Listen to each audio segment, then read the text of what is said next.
Boa noite, paz e graça. Pode sentar, queridos. Irmãos, uma alegria estar aqui com vocês. Sempre é um privilégio meu estar aqui, não um privilégio de vocês. Aliás, vamos repartir, né, para não ser muito egoísta, né? 50 por 50, né? Mas é sempre uma alegria estar aqui, rever meu amigo, pastor Mário. Queridos, veio minha esposa, a pastora Elda, faz assim com a mão. Essa é uma heroína, irmão. Essa mulher me suporta há 30 anos, nós somos casados há 30 anos. E, bom, alegria estar com vocês. Estou vendo o Carlos e a Giovana ali, casal abençoador. Deixa eu ver se eu vejo mais gente aqui que eu conheço. Cadê ela? Está aí? A irmã Ruth? Ah, está ali, está ali. Paz guerreira, tudo bem? Alegria, gente, alegria estar com vocês. Vamos abrir nossas Bíblias em Deuteronômio capítulo 34.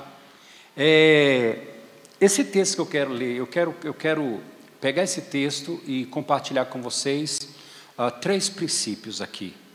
E talvez a palavra possa ter um fim meio indigesto, mas nada que com oração a gente não consiga fazer a digestão com isso aí, tá bom? Com a palavra que eu quero ministrar para vocês. Deuteronômio capítulo 24, o verso... Vamos ler do verso 1 em diante, que diz assim: Então subiu Moisés das campinas de Moabe ao monte Nebo, ao cume de Pisga, que está defronte para a cidade de Jericó. A visão era bonita, a cidade de Jericó era uma cidade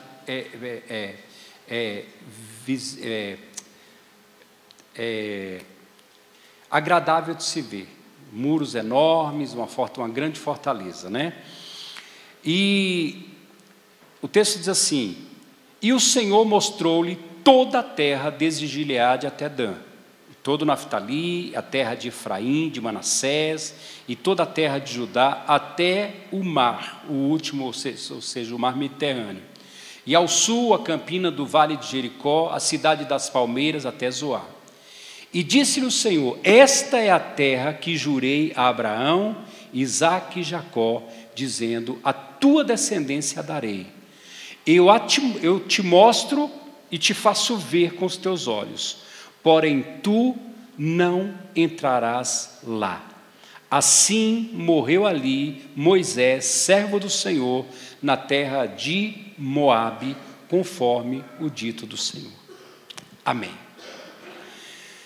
Bom, queridos, eu tenho medo desse texto. Literalmente eu tenho medo desse texto, porque muitas vezes a gente tem um conceito de um Deus soberano que vai fazer tudo e eu não vou ter que fazer absolutamente nada.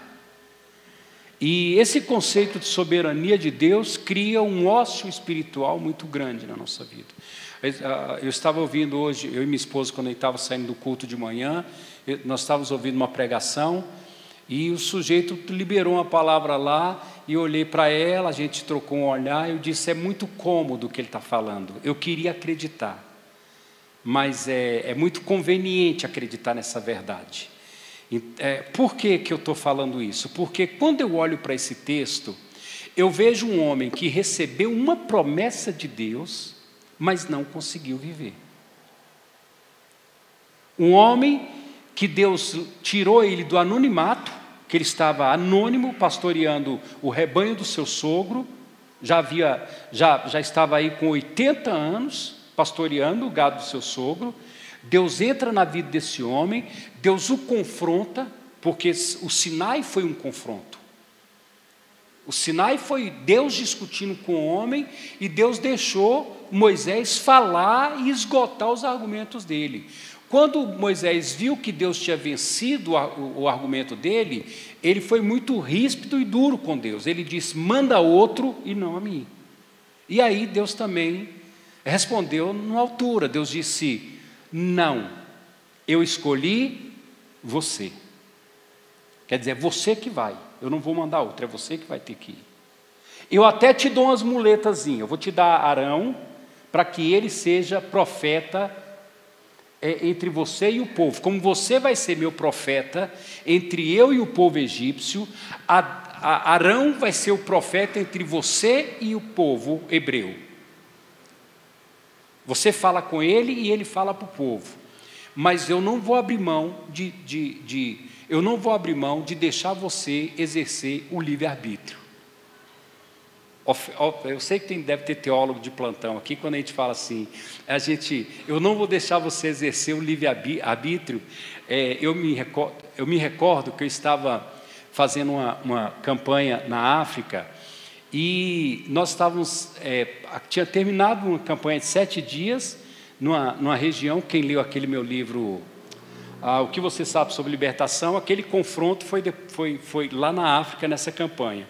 E quando a gente estava vindo, de madrugada, eu já estava cansado, o apóstolo que me recebeu lá, ele começou a puxar um assunto meio sem graça comigo, e ele disse assim, Getúlio, você acredita que o homem tem livre-arbítrio? Eu disse, é claro que o homem tem livre-arbítrio. Ele disse, todos? Eu disse, todos. Aí ele olhou para mim e disse, eu acredito que o homem, todos têm livre-arbítrio, mas alguns nasceram sem o livre-arbítrio. Aí eu olhei para ele e disse, não estou entendendo, todos têm, mas alguns nascem sem. Ele diz, Ele diz, qual foi o livre-arbítrio que Deus deu para Moisés? Conversou, quando Moisés falou, não vou mandar outro, Deus falou, não, é você não tem o poder de escolha, eu escolhi você e acabou. Ele olhou para mim, esse apóstolo, e falou, você acha que Jeremias teve escolha? Quando Deus chega para ele e diz, no ventre da tua mãe eu te escolhi, te ungi e já te constituí profeta para as nações. Isso no útero da mãe dele, quer dizer, você não tem escolha. Você já nasceu predestinado para isso. E eu fiquei olhando o raciocínio desse apóstolo, isso de madrugada, na África, lá no meio da savana. Ele olhou para mim e disse assim, Getúlio, eu acho que eu e você somos isso. Nós não temos livre-arbítrio. A gente não vai conseguir ser outra coisa a não ser isso que a gente é. E eu fiquei triste, porque eu achei que tinha um livre-arbítrio, que eu podia falar, não quero ser mais pastor, não quero mais, essa brincadeira ficou sem graça, e agora eu vou exercer o meu direito do meu livre-arbítrio, né?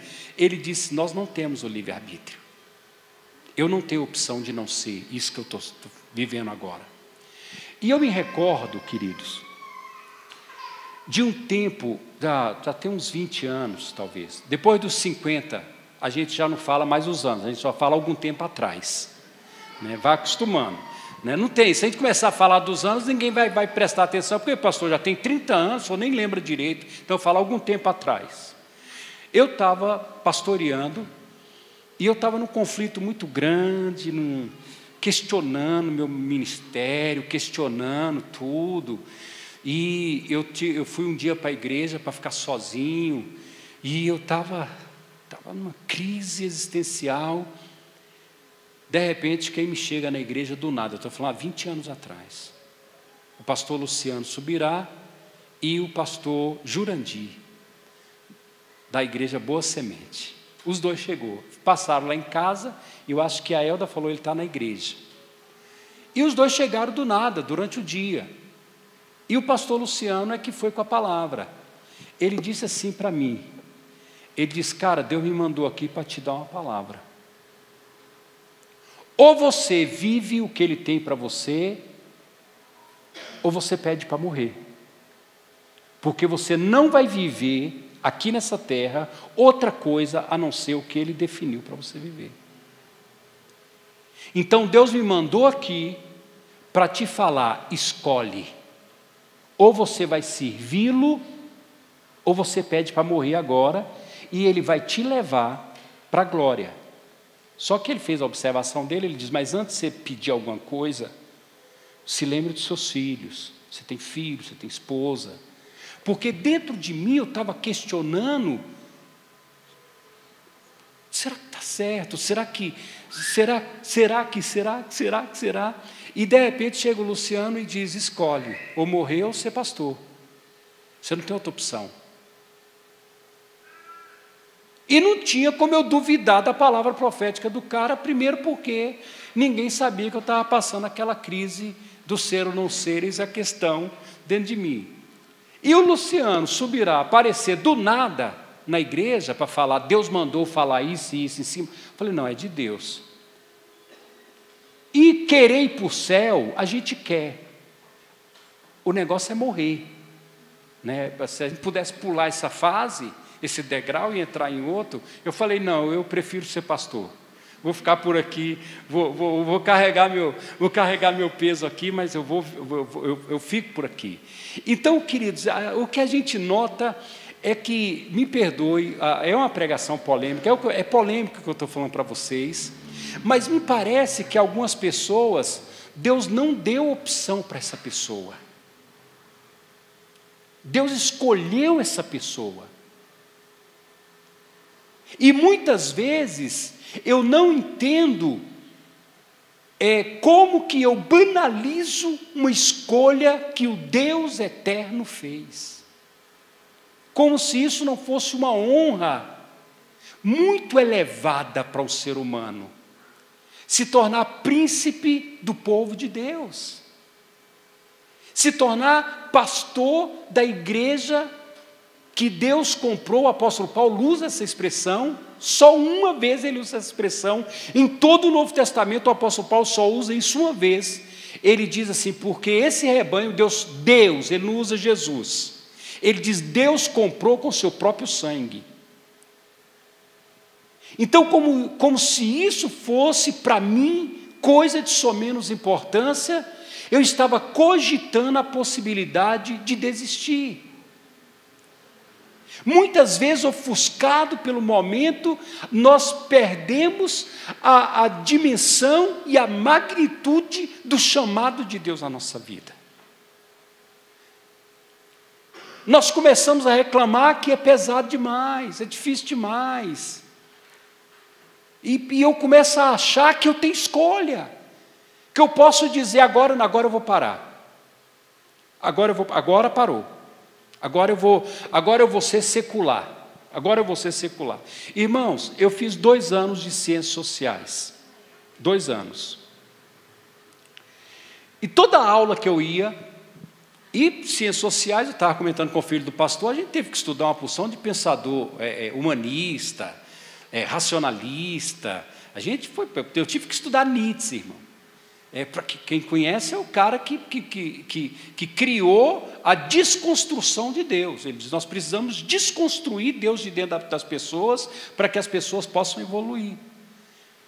Então, quando eu estava sentado lá na sala de aula, ouvindo professores falando tanta baboseira, diante de tanta coisa excelente, porque nós temos a honra, nós somos convidados para ouvir coisas e viver coisas, irmãos, que as pessoas lá fora não foram.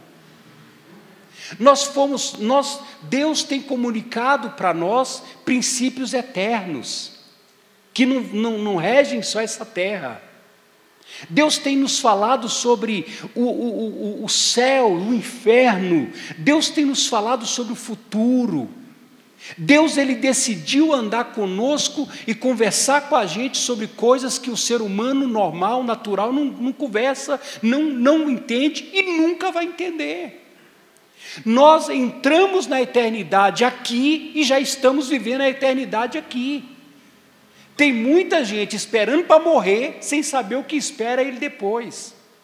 A gente já está vivendo tudo isso aqui, nós temos um chamado sublime.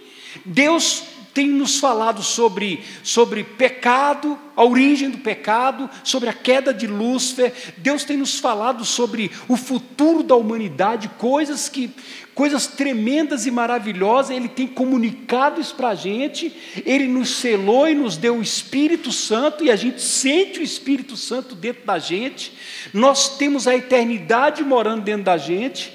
E de repente eu entro num nível onde eu acho que isso isso não é tão importante. Eu entendo que se eu conseguir me formar naquela faculdade lá, eu vou me sentir mais realizado. Ou se eu conseguir chegar naquele nível lá, eu vou ser mais realizado do que eu sou aqui. Nesse momento que eu olho para outras coisas e eu começo a achar que eu vou ser feliz mais lá do que aqui, eu estou meio que banalizando aquilo que o próprio Deus tem me dado aqui dentro. E o que eu preciso entender é que a verdadeira sabedoria, ela está aqui com a gente. Ela está aqui com a gente. Anda na minha presença, Deus diz. O temor do Senhor é o princípio da sabedoria. Que dia uma pessoa que não teve uma experiência com Deus vai entender isso? E quando Deus entrega os mandamentos para o povo hebreu, Deus fala algo interessante. Ele diz: vivam isso que eu estou dando para vocês, porque as nações vão olhar para vocês e vai dizer: que povo inteligente é esse? De onde que eles tiraram tanta inteligência para estar vivendo o que eles estão vivendo? Deus diz: a minha lei vai fazer isso, a minha lei vai tornar vocês sábios, a minha palavra vai fazer com que as nações ao redor tenham medo de vocês, a minha palavra vai fazer vocês crescerem como família, crescer como pessoa, eu vou mudar a vida de vocês, a minha palavra vai mudar a vida de vocês. Só que mais lá na frente, você vê esse mesmo povo que anda na palavra, começar a achar que a palavra era coisa de menor importância. E eles começam a reclamar com o profeta Samuel, dizendo: nós queremos ser como as outras nações. E Deus já tinha falado para esse povo: quando vocês entrarem na terra, preste bem atenção, não sejam como as outras nações, porque eu já estou expulsando as outras nações da terra por causa da culpa e do pecado deles. Eu estou entregando a terra para vocês.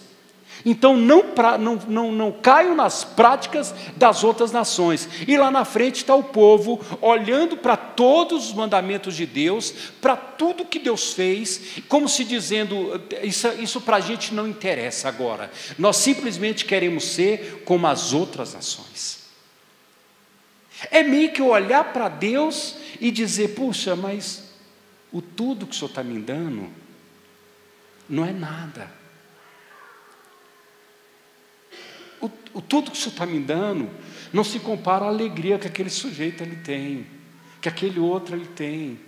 E isso esse, às vezes, não entender que eu fui chamado, não entender que eu estava na beira do precipício, não entender que eu estava na beira de um buraco e que eu ia morrer. A morte que eu ia morrer era repetir a história dos meus antepassados. Eu iria andar no mesmo caminho que eles andaram, nas mesmas decepções, nas mesmas tristezas. Eu iria ser mais um anônimo, como foram os meus pais, meus avós, que não deixaram marca nenhuma. De repente Deus entra na minha vida e começa a falar coisas tremendas e grandes, porque é assim que Deus trabalha.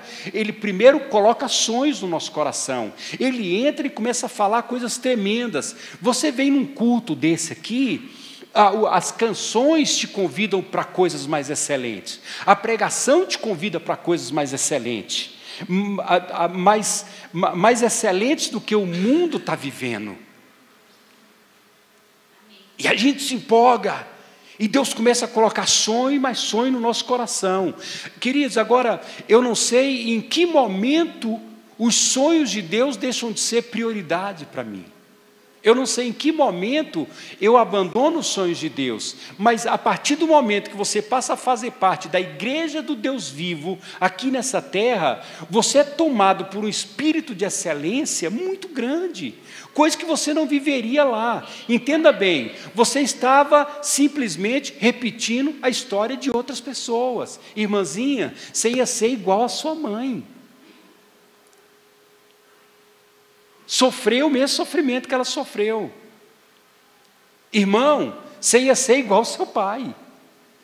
A vida dele que você tanto odiou, e você disse: eu nunca vou ser como ele, você ia repetir isso. Você estava condenado a repetir a história, porque demônios estavam mantendo a regência sobre a sua família. há muitas gerações atrás, Satanás vinha mantendo a regência sobre a sua família. Você ia comer no mesmo coxo, você ia comer a mesma comida, você ia viver a mesma vida. De repente Deus entrou na sua história, mudou tudo, te trouxe para cá e começou a te falar coisas da eternidade. Coisas grandes, coisas excelentes, começou a falar o que Ele tinha na sua vida. Em Deus está não só a nossa identidade, mas o nosso propósito. Eu venho para a igreja e eu começo a descobrir quem eu sou, porque isso é um fruto da presença do Espírito Santo na minha vida, e eu começo a me descobrir, e de repente Deus estabelece minha identidade, e agora Ele começa a me falar sobre o futuro, o que vai ser. Provérbios capítulo 1, lá no finalzinho do livro de Provérbios diz assim: aquele que me der ouvido habitará seguro, tranquilo e sem temor do mal. E aí de repente eu entro num estado de vida que eu fico em êxtase com tudo que Deus está fazendo. Eu sinto o privilégio que eu tenho de poder ouvir coisas eternas, cantar coisas eternas. Eu sinto o privilégio que eu tenho de não estar, em hipótese nenhuma, em nada eu estou repetindo a história do meu pai ou da minha mãe. Deus fez algo tremendo na minha vida. Entenda bem, eu não estou desonrando meu pai ou minha mãe. Cada um viveu na graça que se apropriou dela. Mas eu não estou repetindo a história. Eu estou vivendo algo tremendo de Deus, algo maravilhoso de Deus. Eu reuni meus filhos para a gente conversar um pouquinho sobre reino. E eu falei para eles uma coisa: filho, aceitar Jesus na minha vida foi uma evolução de trocentos anos, Deus fez em poucos anos. E eu chamei eles para o raciocínio lógico. Eu disse: presta bem atenção na coisa que eu vou falar para vocês, meus filhos. Olha a evolução social e intelectual da minha família em 100 anos. Estuda, você vê como eles evoluíram intelectualmente, socialmente, financeiramente em 100 anos. Olha o que Deus fez na minha vida em 5 anos. Olha o salto que eu dei, olha o que Deus fez. Olha como o processo de evolução psicológico, intelectual, social, espiritual, olha o que Deus fez. E eu costumo definir o milagre como uma aceleração do processo natural. Eu digo assim: espera aí, Jesus transforma a água em vinho, beleza. Quanto tempo duraria para que a água naturalmente se transformasse em vinho? Sei lá. Uma pessoa que me procura para pedir oração porque ela crê no milagre, ela vem com um problema psicológico que ela iria precisar de não sei quanto de remédio, ela iria precisar de 2 anos de terapia, ela iria precisar de mais 2 anos de não sei o quê, e de repente a gente vai e ora, e tudo que levaria 10 anos para acontecer, acontece em 1 minuto. Isso é milagre. É Deus acelerando o processo.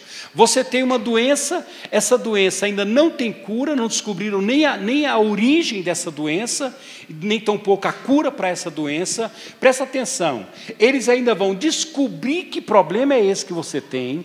Quando eles descobrirem que problema é esse que você tem, eles vão começar a tentar descobrir ou criar um remédio para essa doença, e alguns remédios o médico fala logo: olha, não vai te curar, mas vai tornar a vida mais agradável.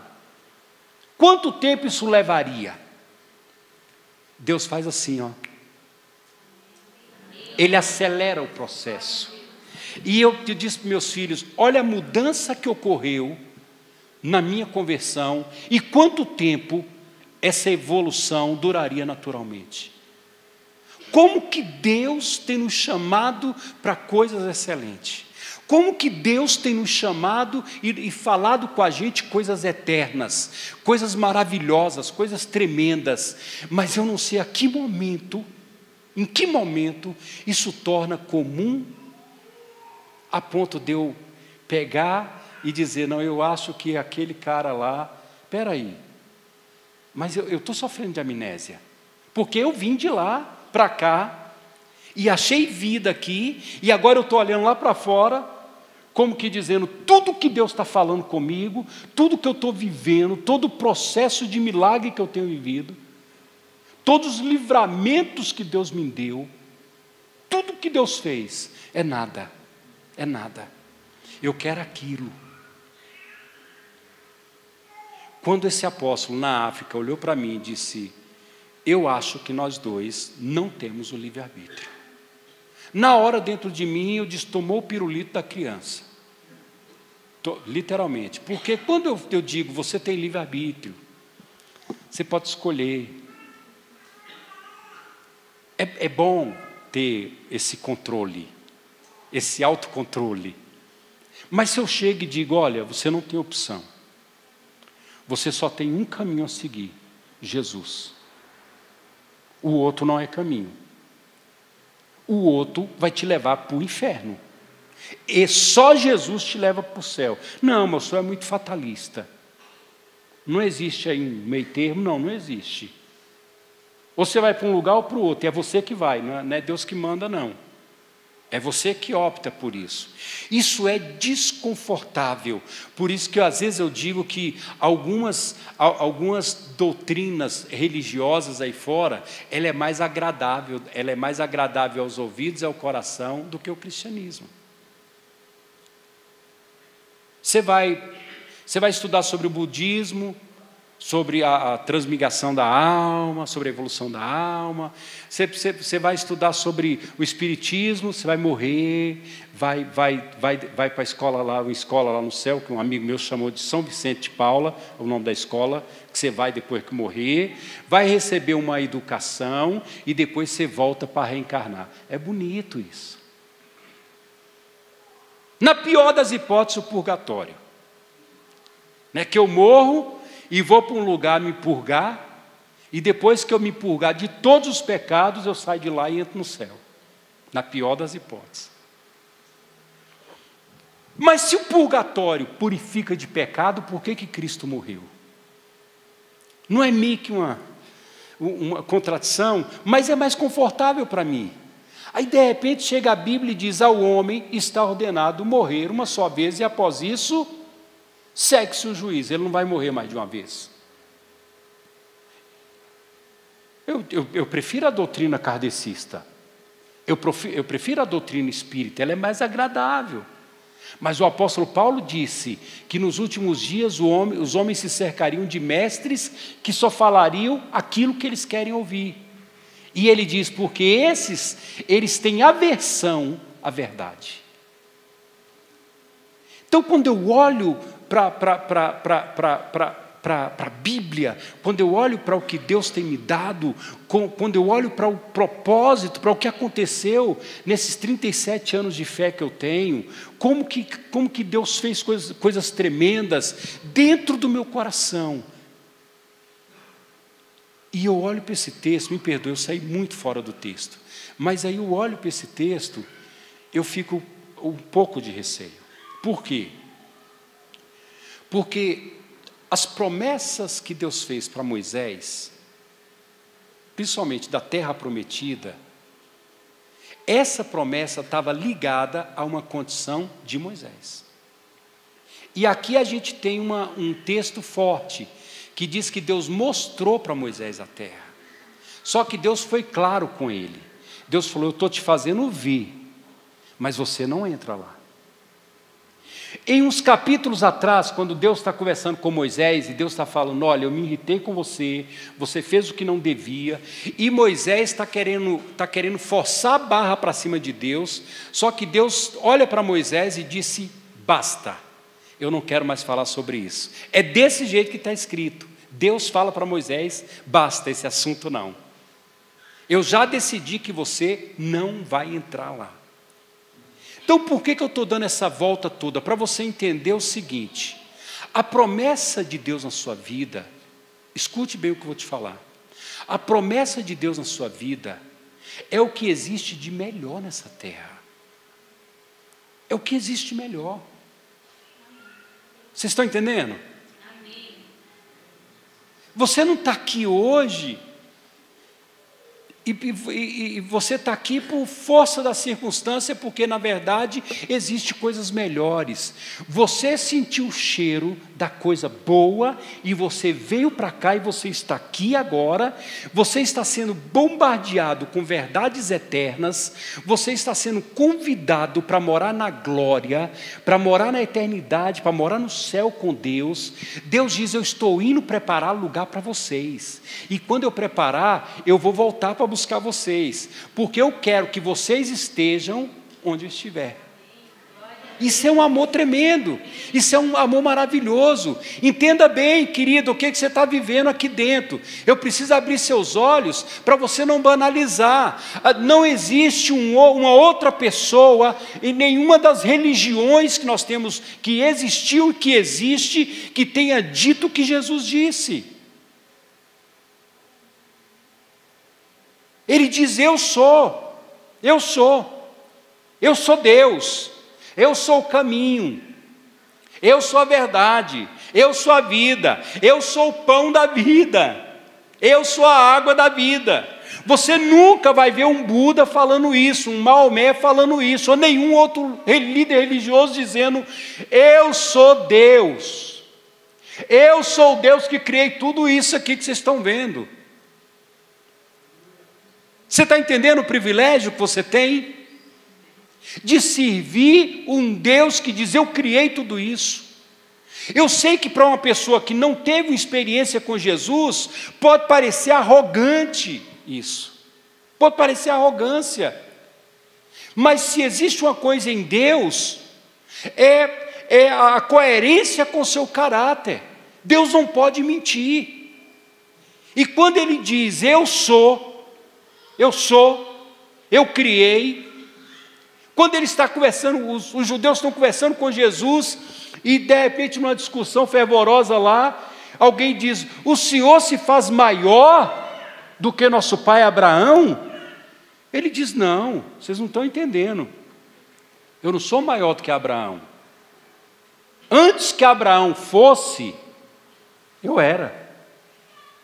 Quer dizer, eu sou o Deus que Abraão adorou. Eu sou o Deus que Abraão serviu. Eu sou o Deus que o fundador da nação de vocês serviu. Quando ele está conversando com a mulher no poço de Jacó, e o poço de Jacó em Sicá era o orgulho do samaritano, porque foi nosso pai Jacó que cavou isso. Você não sabe quem é Jacó. Aquela mulher está tentando dar uma aula de história. E ele diz: ah, mulher, se tu soubesses, se você soubesse, quem é que está te pedindo água?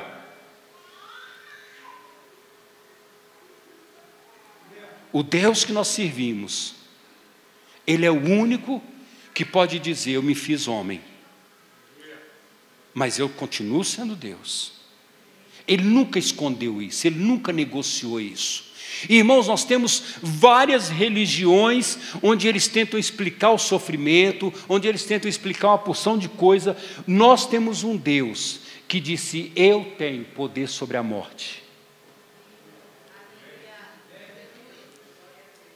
Você não vai ver em história religiosa nenhuma, nenhum dos ícones dessa religião ressuscitando morto, curando enfermo, fazendo paralítico andar. Isso vai impactando os judeus. Descem alguém ali pelo telhado para que Jesus trate com essa pessoa. Jesus entende que o pecado é a origem de todo o mal, e ele diz: filho, perdoados são os teus pecados.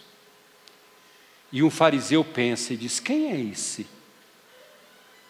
Quem é esse? Porque só Deus, olha só Deus, ele estava se referindo ao Deus de Abraão. Só Deus é que tem poder para perdoar pecado. Mas Jesus, onisciência, ele conhecia o pensamento do coração do fariseu. E ele diz: o que é mais fácil dizer? Para que vocês entendam que o Filho do Homem tem autoridade sobre a terra. O que vocês acham mais fácil? Dizer: filho, perdoados são os teus pecados, ou toma o seu leito, levanta e anda. Ele vai mostrando a autoridade dele. O que chamou a atenção do povo em Jerusalém, durante a igreja primitiva, foi que esses caras tocaram na eternidade, trouxeram a eternidade para cá e mostraram a eternidade para homens passageiros.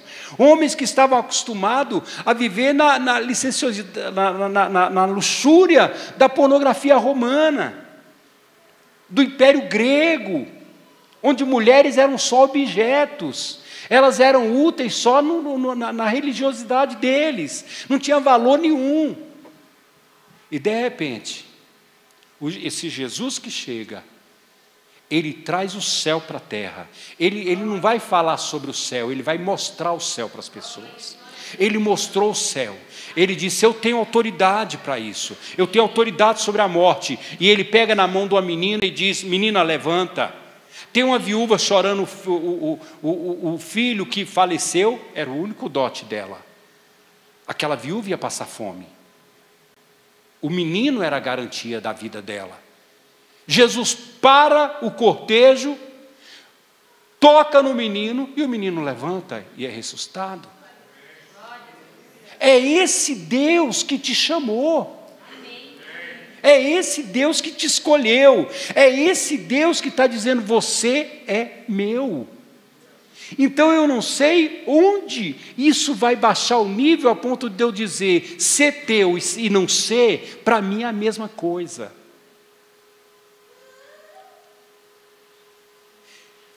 Então, irmãos, quando eu olho lá para fora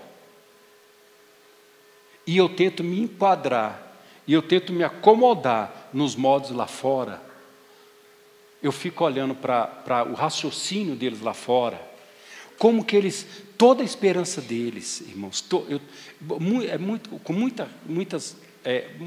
poucas exceções, aliás, não é muita exceção, mas poucas exceções, alguns vivem diferente, mas a esperança deles se resume só a essa vida.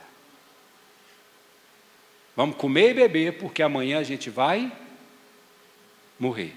Eles dizem assim, né? A gente diz não. A gente está comendo e bebendo aqui, vai comer e beber lá também. Não, vamos ser felizes enquanto a gente está vivo, porque na morte não há felicidade. A gente diz: o quê? Você está louco. Toda a felicidade aqui não se compara ao festão, ao arrasta-pé, ao ralabucho que vai ter na glória quando a gente chegar lá. A festa que vai ter quando chegar lá, ninguém sabe dar uma festa como Jesus.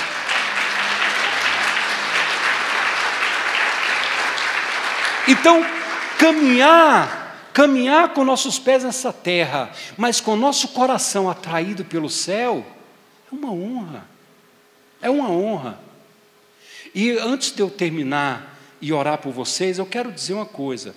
Eu estava conversando com o filho do pastor ali, a gente está trocando as figurinhas, e eu estava falando para ele que eu não entendo como que o ser humano consegue. Me perdoe, eu não quero falar mal de você, eu sei que também você não está ligado a isso. Irmãos, mas o nosso vizinho, lá de frente com a nossa casa, ele é do balacobaco.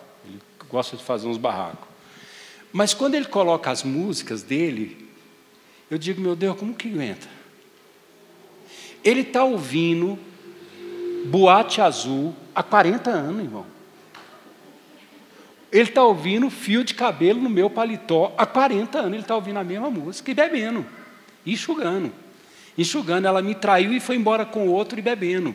E a esposa está do lado com ele, entendeu? E eles vão se afundando nisso, mas tinha uma, que foi uma entrevista, na época o Jô Soares era vivo, morreu agora, né? Mas era vivo. O Jô Soares foi entrevistar um grupo que cantava uma música, a música dizia: vai lacraia, alguma coisa assim. Enquanto ele entrevistava esse grupo, eu fiquei pensando assim: gente, que profundidade filosófica uma música dessa, né? A eguinha e o jumento jamais caminham só. Alguma coisa assim, é algo muito profundo para eu alcançar com a minha mente tosca. Mas é como que eles se vacinam contra o Evangelho dia após dia, ouvindo a mesma coisa. Então deixa eu te falar uma coisa, é melhor você ficar aqui, porque se você for lá para fora, você não dá conta não. Não dá, você acostumou com o céu. Você foi tocado pela eternidade. Você ouve coisas tremendas e maravilhosas, coisas que ninguém vai, que pessoas, seus pais passaram a vida sem ouvir o que você está ouvindo, sem ser desafiado como você está sendo desafiado. A igreja nos leva a crescer em todos os aspectos. O sujeito entra aqui sem ter a segunda série. E ele começa a andar com a gente, de repente dá vontade de estudar, ele quer estudar, ele quer ir para uma faculdade, ele começa a sonhar. Ele entra aqui e ele já educaram ele dizendo que ele nunca teria uma família, mas de repente no nosso meio há uma unção de excelência, esse cara é tomado por essa unção de excelência e ele, meu Deus, o que acontece com a gente? Que às vezes eu quero parar, às vezes eu quero parar. Hoje, no culto de manhã, eu estava orando e eu disse, meu Deus, eu estou cansado, eu disse para ele, estou cansado, mas foi porque eu errei em algum momento, porque de fato o Senhor disse, o meu fardo é, e o meu jugo é suave.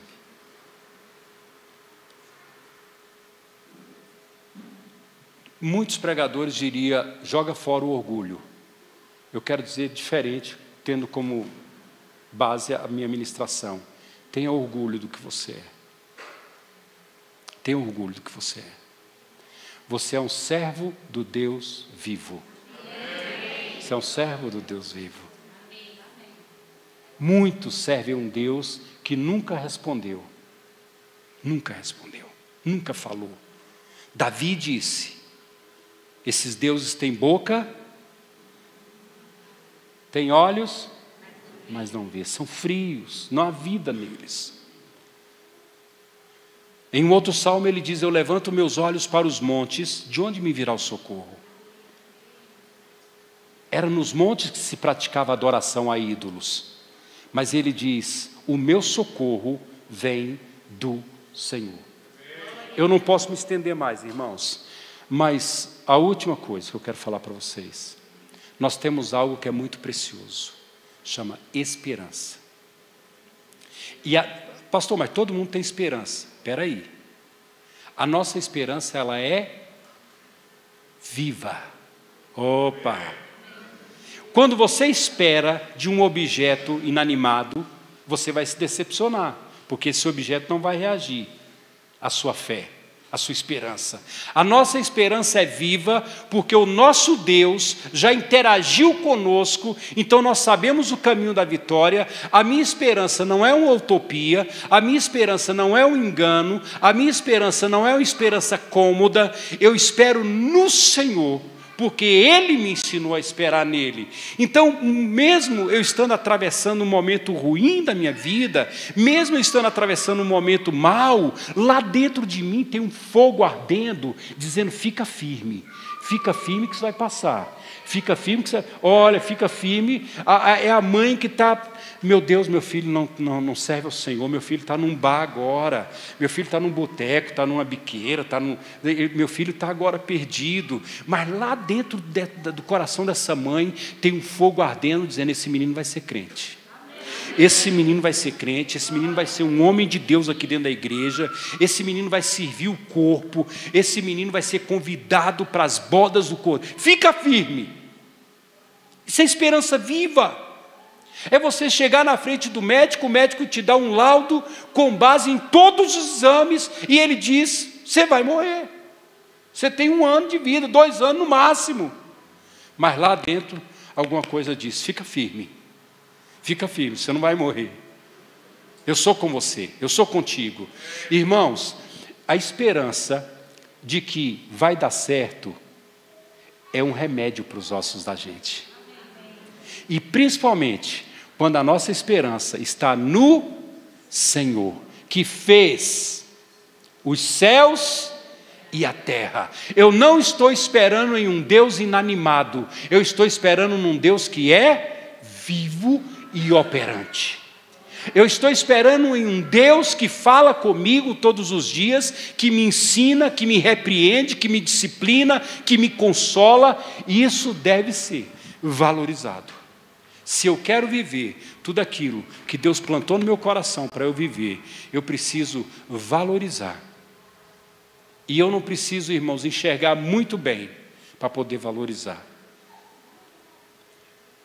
Eu termino dizendo, eu sei o que Ele fez na minha vida. Com certeza você sabe o que Ele fez na sua também. Sim ou não? Pão com salame. Deixa eu explicar uma coisa. Quando o povo começa a ficar fraco assim para dizer amém, glória a Deus, tem que servir pão com salame e Coca-Cola lá na entrada. Para ficar forte, né? Irmãos, é um privilégio ser família. Amém? Ser família de Deus. Queridos, quando eu fui pregar no Camboja, eu fiquei impressionado. Interessante que a cultura é diferente. Eu sou mineiro, né? E mineiro é meio... Mineiro e goiano é meio atravessado mesmo. A gente gosta de abraçar, gosta de tocar, né? Eu já abri meu coração aqui para vocês que eu gosto de pescar também e tal. Então, a gente é muito do contato. A gente é muito do contato, né? No Camboja, quando eu desci no Camboja, a gente teve que pagar imposto no Vietnã. Quando eu cheguei, que era um pastor americano, que vendeu tudo que ele tinha nos Estados Unidos para morar no Camboja com a família. Quando os Quimera Vermelho invadiram o Camboja, ele mandou a família para os Estados Unidos e ele ficou escondido na mata, pastoreando o rebanho à noite. O amor daquele cara pelo reino, assim, ele era de Carolina do Sul, agricultor de Carolina do Sul. Irmãos, e quando eu vi aquele cara, eu falei, gente, olha a honra que eu estou tendo de ver um sujeito que para mim é um herói na fé. É um herói da fé.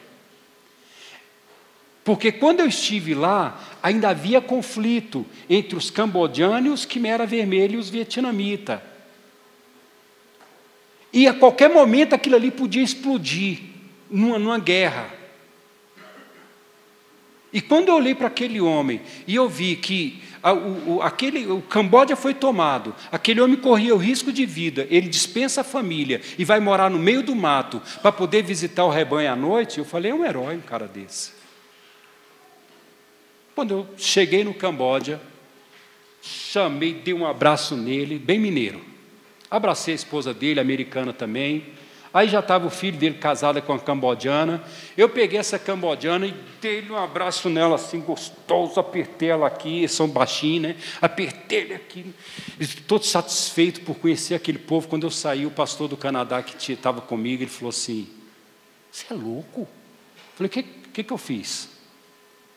Ele falou, Getúlio, não se toca numa mulher cambodiana. Você não pode tocar. Se ela estiver com o marido dela do lado, você não pergunta como que ela está, você pergunta para o marido, como vai sua esposa? Você lascou o abraço na esposa do cara no meio de todo mundo. Eu disse, irmão, a gente é família, eu não sabia. Ele falou, não, aqui você pega e faz assim, só olha para a mulher e faz assim, você não pode tocar na mulher de jeito nenhum.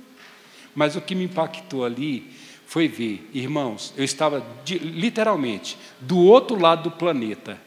Eu vi um povo cantando do jeito que a gente canta, adorando do jeito que a gente adora, e o Espírito Santo de Deus no meio daquele povo de uma forma intensa e maravilhosa. E eu disse, meu Deus, ali eu vi que onde eu chegar, nesse planeta, eu vou encontrar alguém que vai me chamar de irmão. Isso é um privilégio que a gente tem. Isso é um privilégio que a gente tem.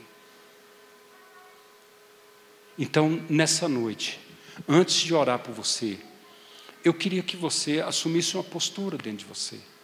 Valoriza. Valoriza. Não deixa o prato de lentilha ofuscar a primogenitura. Não deixa. Porque um prato de lentilha é só um prato de lentilha. A eternidade para a qual Deus te chamou, o Espírito Santo que Deus te deu, Ele disse que Ele escreveu o teu nome no livro da vida. É um privilégio muito grande. Não perca isso de vista, porque se você perder isso, boa parte das promessas que Deus fez para você você não vai poder viver.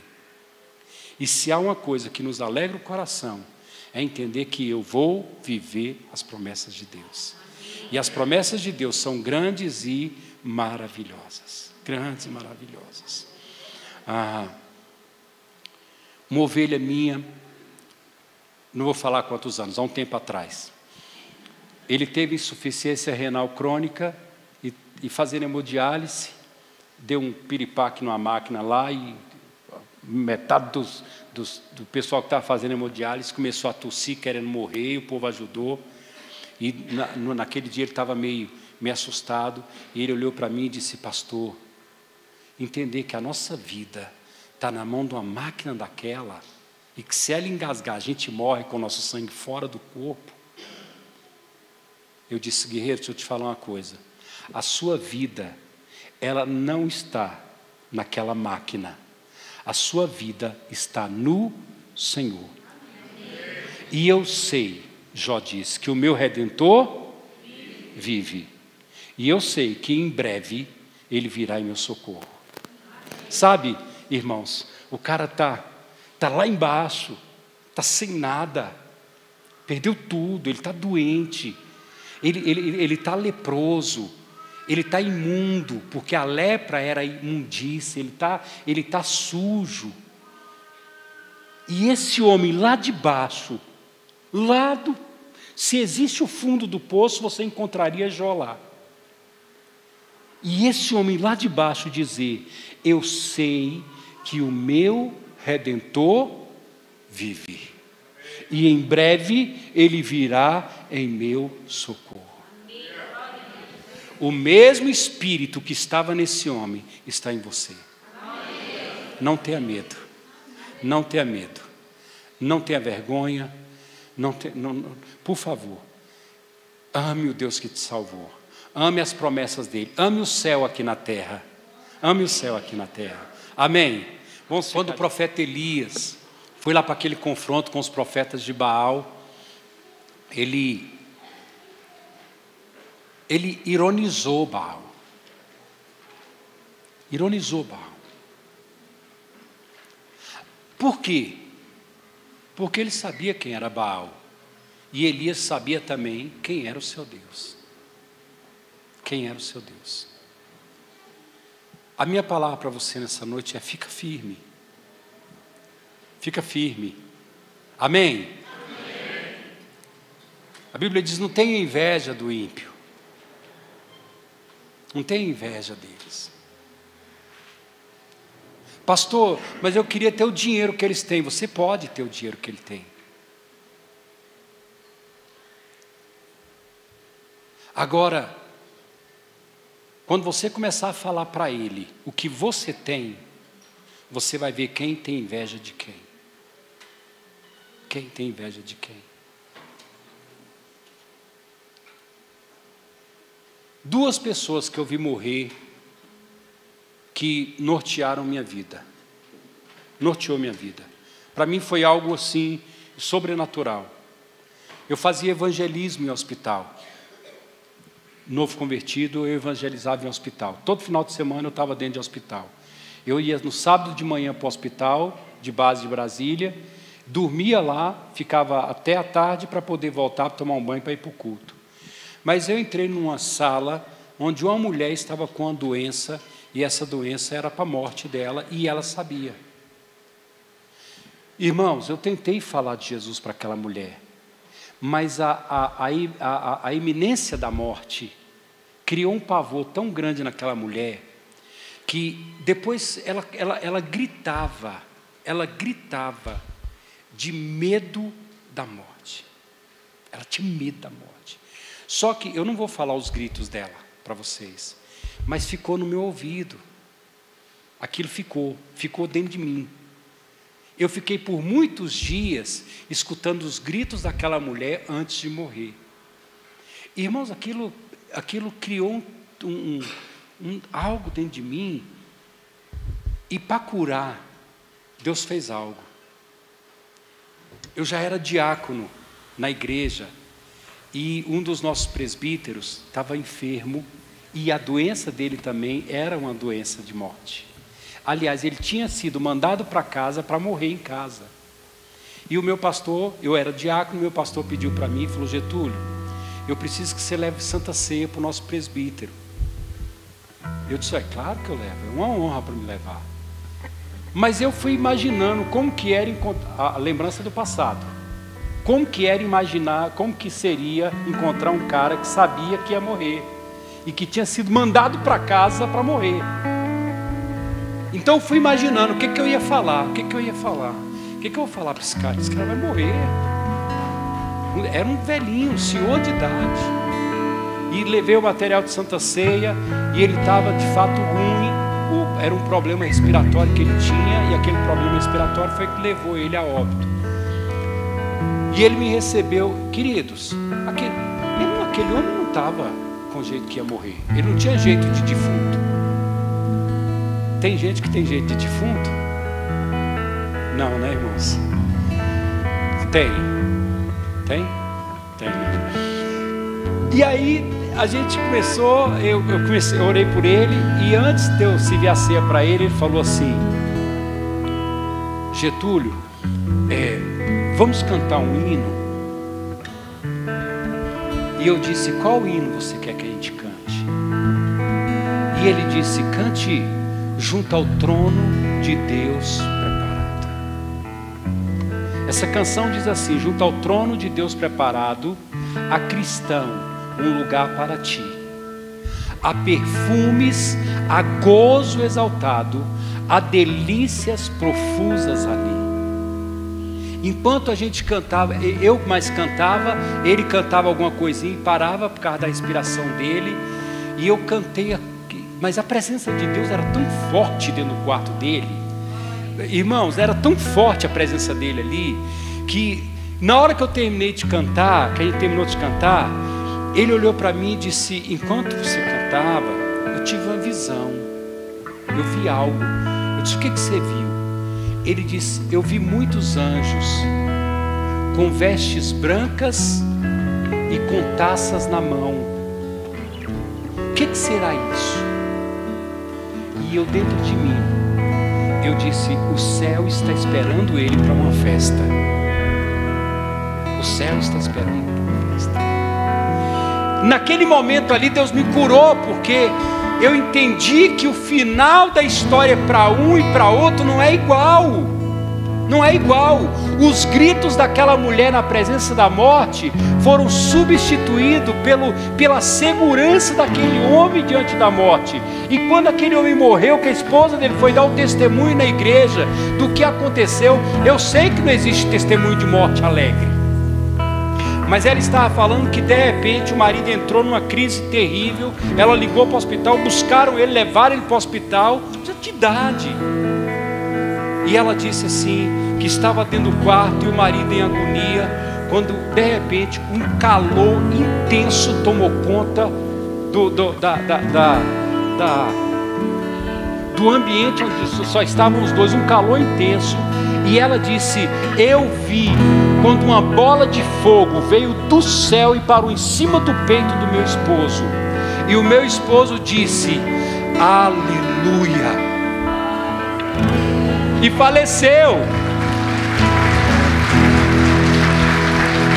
Você já entendeu o privilégio que nós temos, a honra que nós temos? Então é por isso que eu quero convidar você a ser grato, ser feliz. Seja feliz. Maria, você escolheu a melhor parte. Você não é bobinho não. Você não é bobinho não, você escolheu a melhor parte. E Jesus disse: isso não vai lhe ser tirado. Fecha teus olhos. Fecha teus olhos. Quem é que canta na frente da morte? Quem é que canta na frente da morte? O que impressionou imperadores de Roma, senadores e o povo? Era a ousadia de um cristão dobrar o joelho para orar, na frente de um gladiador que iria matá-lo. E a serenidade com que aqueles homens encaravam a morte impressionaram grandes e poderosos. Espírito Santo de Deus, nessa hora eu oro pela igreja, eu oro pelo teu povo, e eu peço: visita teu povo, visita teu povo, restaura-nos, ó Deus, a excelência de servi-lo, restaura em nós a honra de sermos filhos, filhas e filhos, a honra de termos o nosso nome escrito no livro da vida e escrito pela tua própria mão, porque o Deus que criou todas as coisas nos chamou pelo nome, e em todo o histórico da nossa família, o Senhor entrou justamente na nossa vida e nos chamou para começar uma nova história. E o salto foi gigantesco que o Senhor fez na nossa vida. Obrigado, obrigado por cantarmos, ouvirmos e falarmos de coisas tão excelentes e maravilhosas. Obrigado pela expectativa do arrebatamento. Obrigado, obrigado. Andamos debaixo da expectativa da bênção. Ou seremos arrebatados, ou seremos abençoados com toda sorte de bênção aqui nessa terra. Só o Senhor é Deus, não há outro. E nesse momento eu oro pela igreja, eu oro pela Rima aqui. Senhor, visita a tua igreja, visita teu povo, visita teu povo. Se existe alguém aqui no nosso meio que o diabo pintou um quadro muito bonito para essa pessoa, e ela está sendo atraída por esse engano, é o filho pródigo que deixa o conforto da casa do pai e vai correr atrás de Jesus. Eu oro,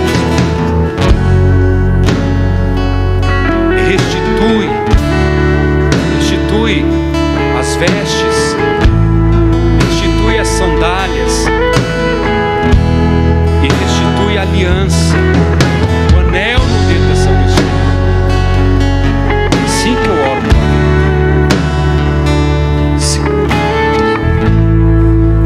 é assim que eu oro pela sua igreja. Não deixa o meu irmão nem minha irmã se sentir humilhado por uma afronta de uma pessoa que não te conhece.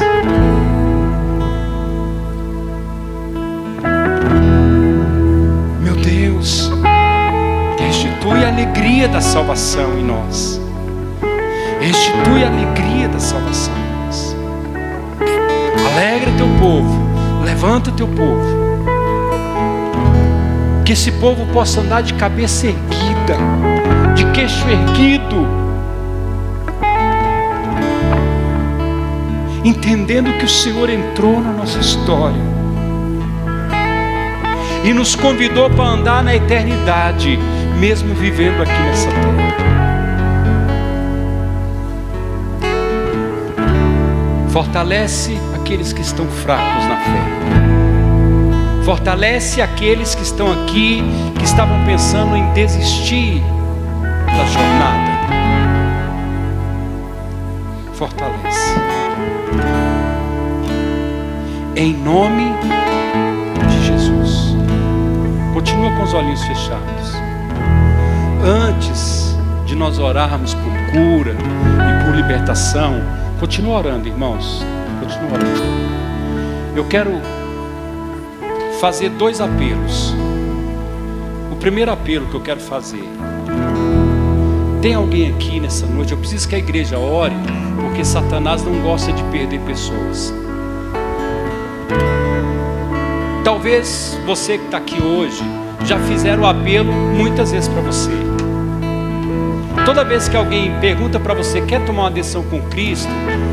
A ideia é o seguinte: você sempre pensa: mas vou ter que largar o pileque, vou ter que largar isso, largar isso, largar isso. Espera aí, você não pensa no que você vai ganhar, não?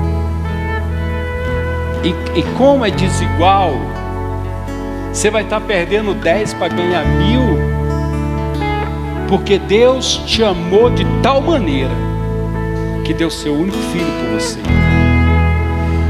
Então eu quero dizer uma coisa, eu acredito que você já perdeu tempo demais. Está na hora de você correr para o meio dessa família e dizer: eu quero fazer parte, eu não vou adiar mais, eu não posso adiar mais. Porque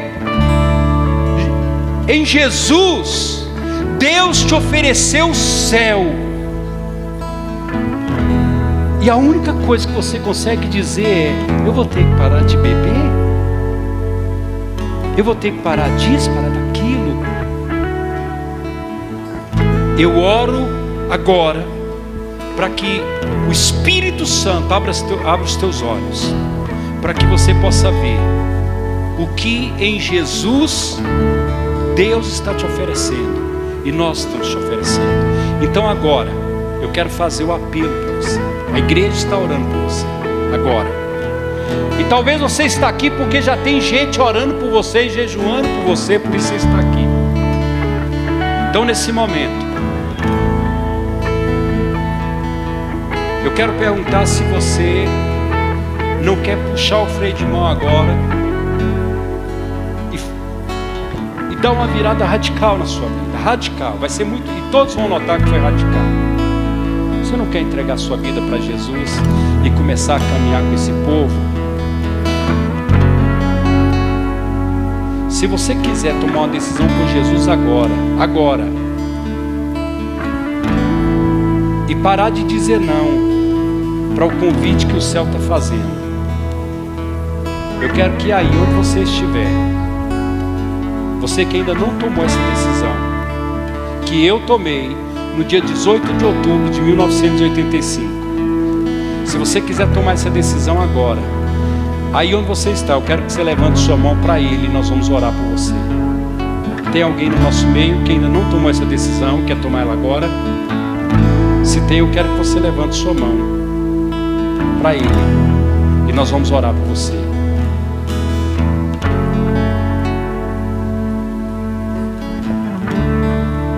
Tem alguém aqui que está desviado, que esteve no nosso meio, cantou nossas músicas, comeu da nossa comida, sorriu com a gente, se alegrou com a gente, só que desviou e hoje está aqui, quer voltar, quer reconciliar? Se você quiser, eu quero orar por você. Se houver alguém aqui que quer reconciliar, amém, amém, Deus abençoe, seja bem-vindo. Tem mais alguém? Levanta a mão alta para eu ver. Deus abençoe, seja bem-vindo. Deus abençoe. Pode baixar a mão, meu querido. Pode baixar a mão, querido. Deus abençoe. Tem mais alguém? Tem mais alguém? Vai correr até onde? Vai correr até quando? Vai dizer não até quando? Você vai ficar dizendo eu quero tempo para pensar até quando? Você está pensando desde... Há quantos anos você está pensando e até hoje você não chegou a conclusão nenhuma? Esse é o momento de você falar: eu quero, eu preciso, eu preciso. Tem mais alguém? Se tiver, eu quero que você levante a mão, nós vamos orar por você. Glória a Deus, glória a Deus. Ó, aquele senhor lá, eu vou pedir alguém para ficar lá atrás, ó. Fica do lado dele. Isso. Esse aí, pode ficar do lado dele. Agora já era, depois que a gente gruda assim, já era. Pastor, você quer orar por eles? Posso? Traz aqui na frente, vem com ele aqui na frente. Vem, ô guerreirão. Tira ele do céu aí, senão ele... Vem aqui, guerreiro. Vem com ele. Vem com ele. É esposa? É?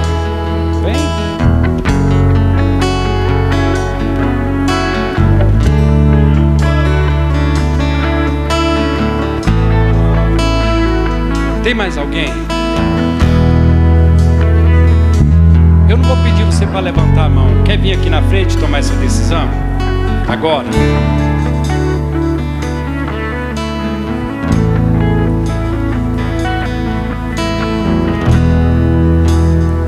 Tem mais alguém?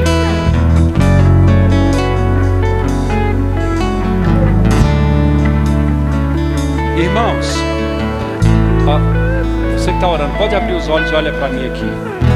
Eu fiz o apelo e essas pessoas vieram aqui na frente. Só que às vezes tem alguém perto de você que só vai tomar uma decisão se você fazer o apelo. E às vezes você é o último apelo que essa pessoa vai ouvir na vida. Ela não vai estar numa igreja nunca mais. Talvez ela vai morrer amanhã ou essa noite. E o último apelo, quem vai fazer para ela é você. Então eu quero que você dê uma olhada ao seu redor. E eu quero que você faça o apelo. Se você tem certeza do Deus que você serve, eu queria que você olhasse. Se você vê alguém, toca nessa pessoa e pergunta se ela quer tomar uma decisão com Jesus. Eu quero que toda a igreja faça isso agora. Não, vocês não estão fazendo. Olha para o lado aí. Isso. Tem alguém aí? Toca nessa pessoa. Os obreiros da igreja, os jovens da igreja, anda aí, sai do seu lugar e anda aí, vê se tem alguém. As irmãs, anda aí, irmã. Vai lá, toca na pessoa, pergunta: e aí, vamos tomar uma decisão hoje? Isso. E aí, glória a Deus, glória a Deus. Glória a Deus, que bênção, que bênção. Vem, queridão. Vem com a namorada aqui. Isso. Chega com ela pra frente. Chega mais aqui na frente. Vem. Isso.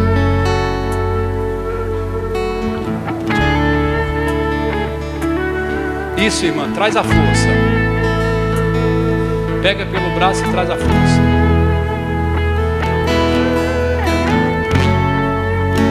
Aí eu vou pedir o pastor Mário para orar. Agora você vai ter que vir aqui para orar por eles.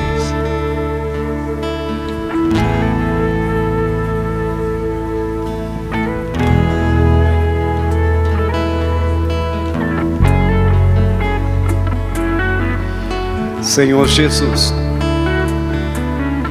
diante dos anjos aqui presentes, nós queremos declarar no mundo espiritual, queremos declarar esses nomes escritos no livro da vida, e que toda arma forjada contra eles, que todo espírito de engano, que toda frieza espiritual, que todos os momentos de indiferença, de afastamento que eles saíram da tua presença, nós clamamos, querido, que o Senhor, ó Deus, os receba de volta no teu trono, e que a vitória do Senhor, a paz do Senhor encha os seus corações, que haja alegria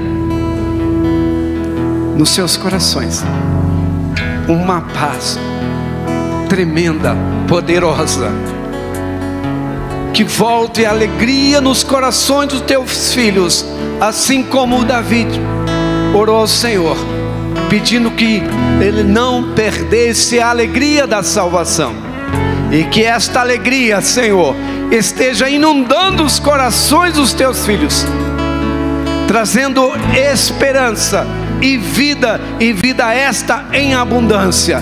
Nós cancelamos todo decreto, toda mentira do diabo.